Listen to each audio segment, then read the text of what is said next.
Buon pomeriggio! Oggi prepariamo insieme il rotolo rustico farcito con mortadella e mozzarella. Un rotolo rustico, un lievitato che è fenomenale, buonissimo. Se seguite il mio blog potrete trovare due ricette differenti per il rotolo rustico di mortadella.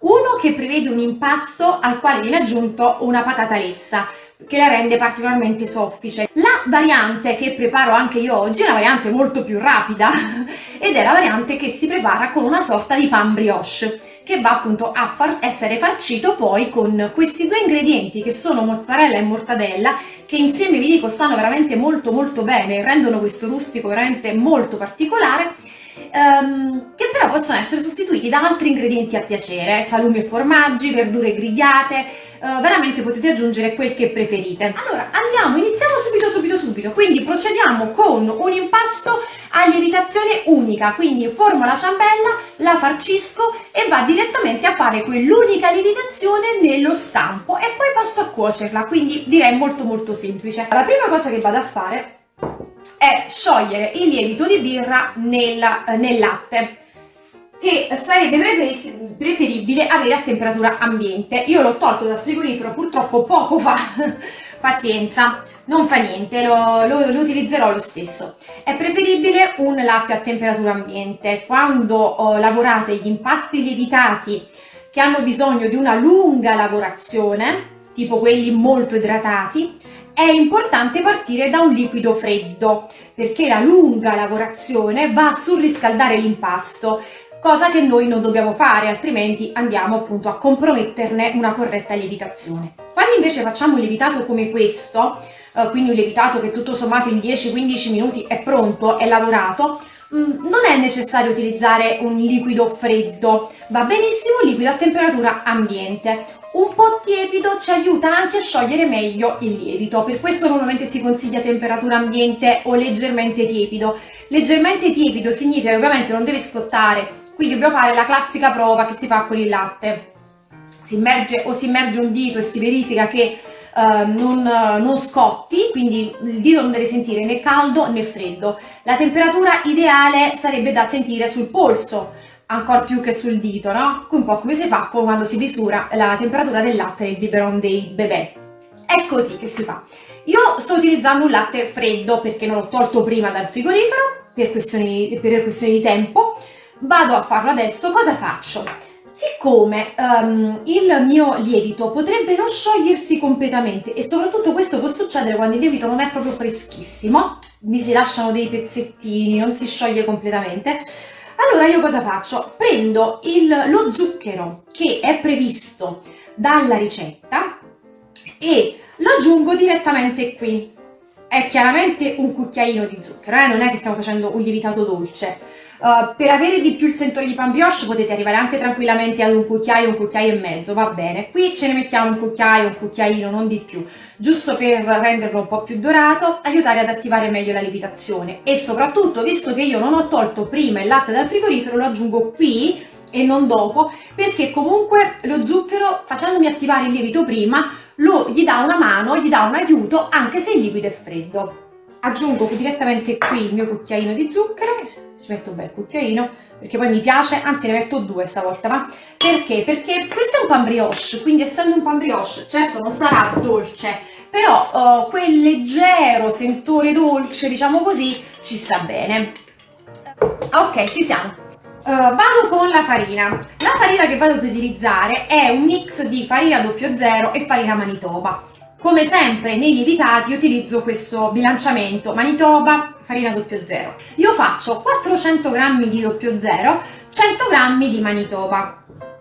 Potresti utilizzare anche una 0 invece che una 00. E in più vi ricordo che quando parlo di 00 io parlo di una farina comune per tutti gli usi, non vado mai a calcolare le proteine di una 00 perché mi basta una farina qualunque debole.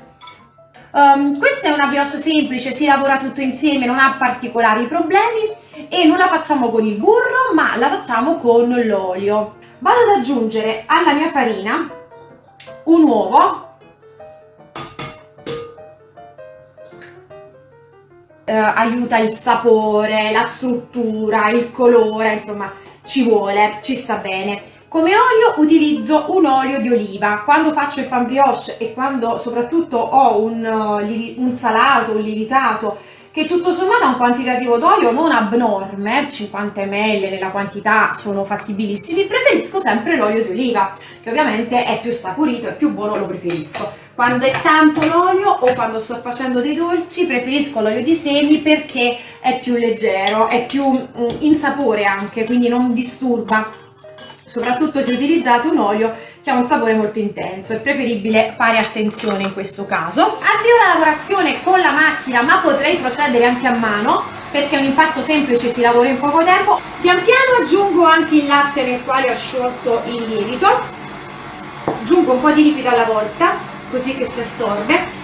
Considerate come sempre, tenete a portata di mano sia un po' di farina sia un po' di latte in più, perché ovviamente queste sono le proporzioni generali provate da me e con le quali vado bene, ma nulla toglie che mi trovo momenti in cui la farina è particolarmente umida o è particolarmente asciutta, mi assorbe in più o in meno. La tipologia di farina che state utilizzando cambia le carte in tavola. L'uovo può essere più grande o più piccolo, quindi insomma ci sono tutta una serie di fattori per i quali possono essere indispensabili quei 20-30 grammi di latte in più o in meno, e quindi nel caso aggiustare anche con 20-30 grammi di farina. Questo vale sempre in generale. Quando vi danno delle dosi dovete sempre avere anche un po' l'occhio per vedere il vostro impasto e capire se invece le proporzioni sono giuste anche nel vostro caso oppure no. Quanto i fattori ambientali possono influenzare l'impasto, e soprattutto questi impasti qua? Tantissimo! Quindi considerate sempre che ci sono questi fattori anche esterni che possono influenzare le lavorazioni, soprattutto lavorazioni come queste, quindi lavorazioni di lievitati. Come vedete l'impasto si sta attaccando a una parete della ciotola e non mi torna verso l'interno. Guardate, infatti anche questo qui, come è rugoso ancora, necessita ancora di tanta lavorazione. Cosa faccio? Innanzitutto, considerando anche che ho utilizzato la mia bella ciotola trasparente per farvi vedere cosa succede qua dentro, ma questa è una ciotola più larga, un po' più larga, quindi l'impasto diciamo che si disperde un po' in più, ogni tanto è opportuno ricordargli di tornare al centro, e quindi lo andiamo a muovere un po' con una spatola, possibilmente anche a girarlo, ribaltarlo, proprio per lavorarlo diciamo in maniera uniforme, perché come viene lavorato sotto non viene lavorato sopra praticamente. Anche questo necessita di un altro po' di lavorazione. Gli impasti lievitati come questo vanno lavorati sempre alla prima velocità della planetaria. Al più, quando vi accorgete che sono ben lavorati e morbidi, potete arrivare alla seconda velocità. Ma con la planetaria, con questi impasti, almeno con questa planetaria e soprattutto mi raccomando, non si va oltre questa velocità, altrimenti la rompete. Comunque questi 10 minuti di lavorazione glieli dobbiamo lasciare, 10-15, a mano può essere anche di più. Adesso vi voglio far vedere una cosa perché me la ritrovo così bella bella che ve la devo troppo far vedere. Quando vi parlo di girare e capovolgere l'impasto quando lavorate con la planetaria, perché? Adesso io mi porto tutto il gancio da voi e vi faccio vedere cosa succede, perché in questo momento si vede benissimo. Guardate come è lavorata la parte di sotto e come è grumosa la parte di sopra. Ecco qua. Questo è il motivo per il quale io vi dico che durante la lavorazione degli impasti lievitati un paio di volte fermate la macchina, staccate l'impasto dal gancio, non serve togliere tutto il gancio come ho fatto io, l'ho tolto per farvelo vedere, staccate l'impasto dal gancio, l'impasto che a questo punto è ben lavorato sotto e meno sopra, lo prendete e lo ribaltate, così che quello meno lavorato va sotto, quello meglio lavorato sopra. Continuando la lavorazione lavoriamo bene tutto l'impasto.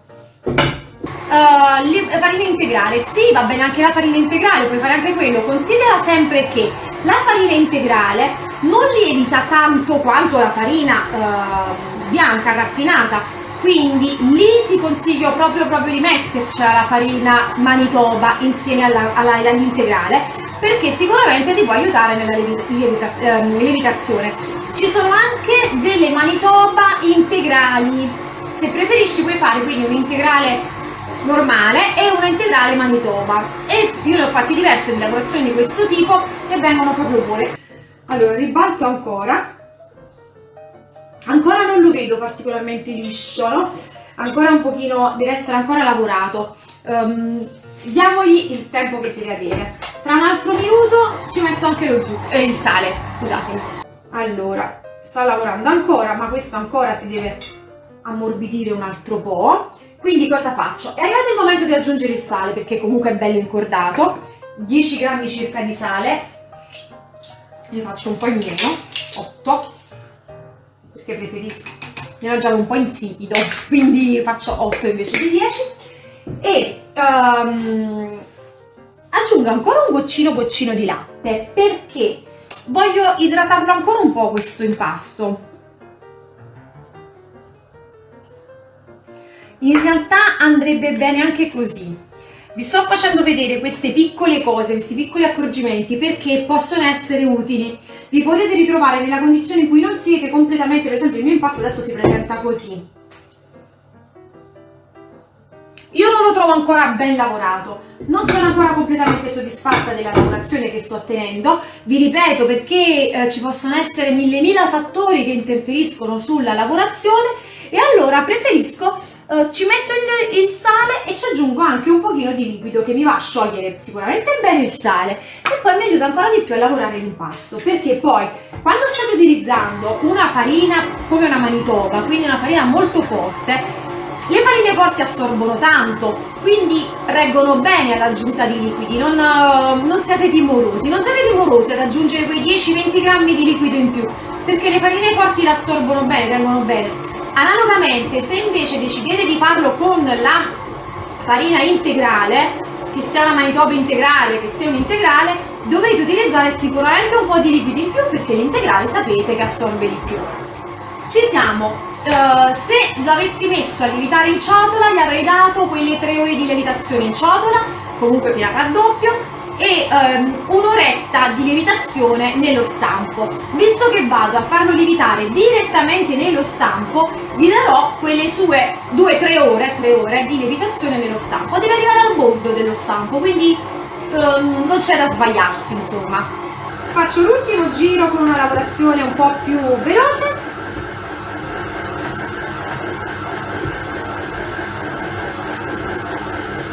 E ci siamo.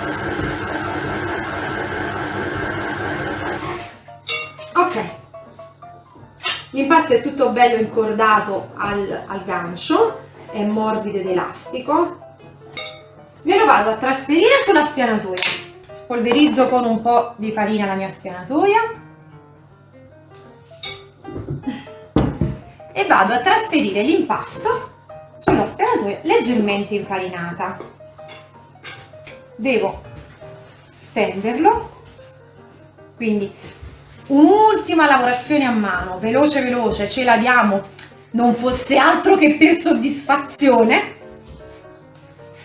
Se adesso dovessi metterlo a lievitare nel forno, quindi per fare la classica doppia lievitazione, come normalmente faccio io con i lievitati, mi basterebbe girare quindi l'impasto in questo modo qui, dargli una bella forma sferica, così com'è, metterlo in una ciotola, coprire la ciotola con pellicola e metterlo a lievitare nel forno spento con la luce accesa, perché sapete che l'ambiente di lievitazione è veramente ideale, io lo preferisco quasi sempre, per 3 ore circa o fino a raddoppio.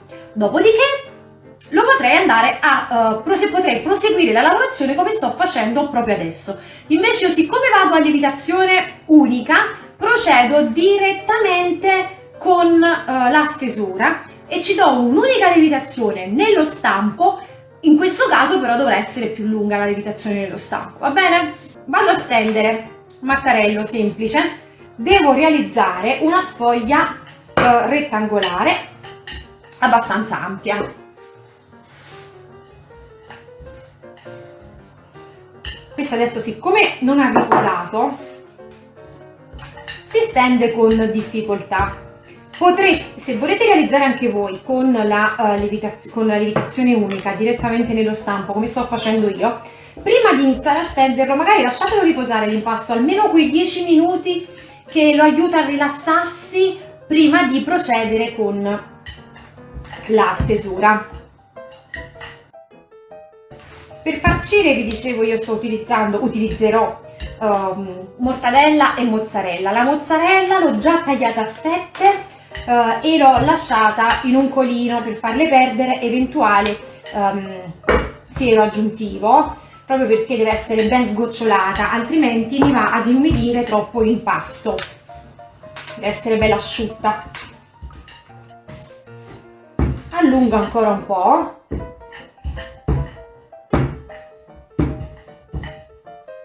Ecco.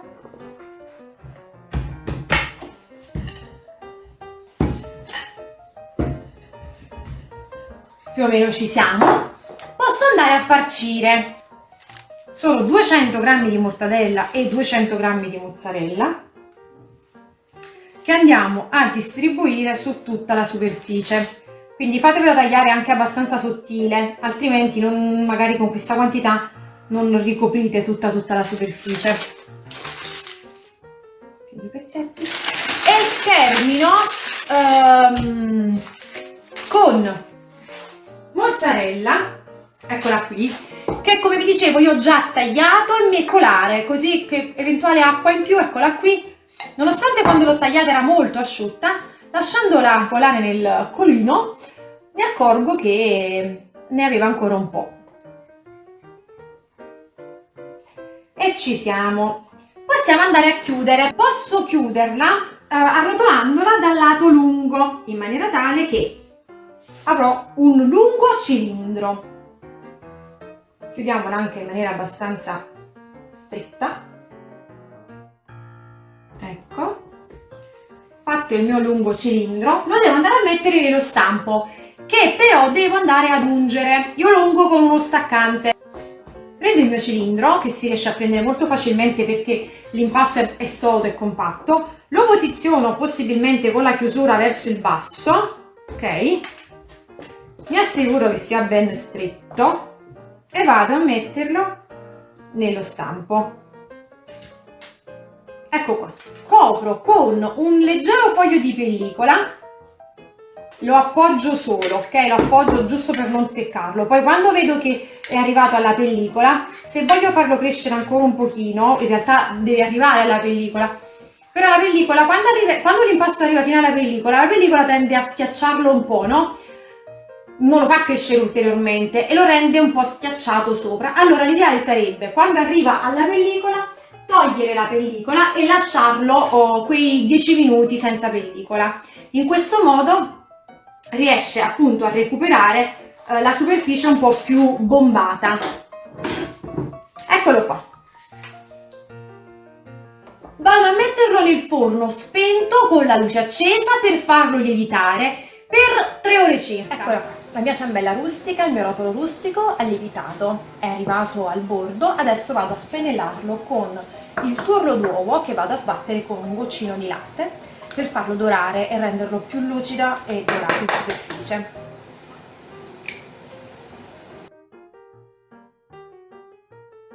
E a questo punto spennello la superficie in maniera abbastanza anche delicata.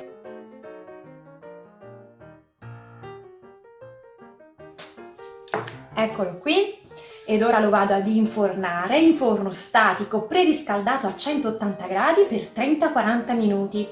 Fate sempre la prova a stecchino, anche in questo caso infilate uno stecchino lungo in profondità nella parte più gonfia che vedete e verificate che l'impasto sia ben cotto. Se dopo 30 minuti vi accorgete che deve cuocere ancora ma la superficie è molto dorata e quindi volete mantenerla insomma di una colorazione un pochino più tenue, vi basterà coprirlo con un foglio di alluminio della carta forno oppure riporre una gratella sul piano superiore e mettere praticamente una teglia da forno sopra per evitare che continui a colorare. Noi ci vediamo tra un po' a ciambella sfornata e vediamo come si presenta.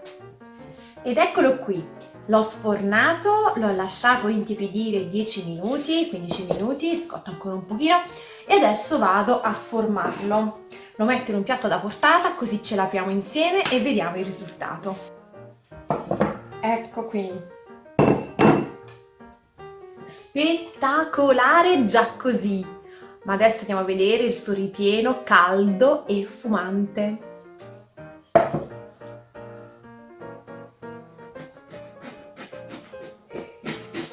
Che profumino!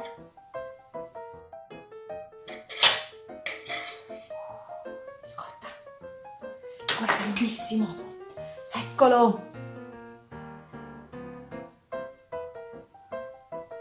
Guardate che sofficità!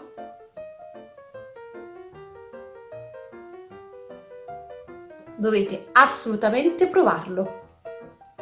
Se vi è piaciuta questa ricetta lasciatemi un like ed un commento e fatemi sapere quale altra ricetta volete che io realizzi così insieme a voi. Ciao!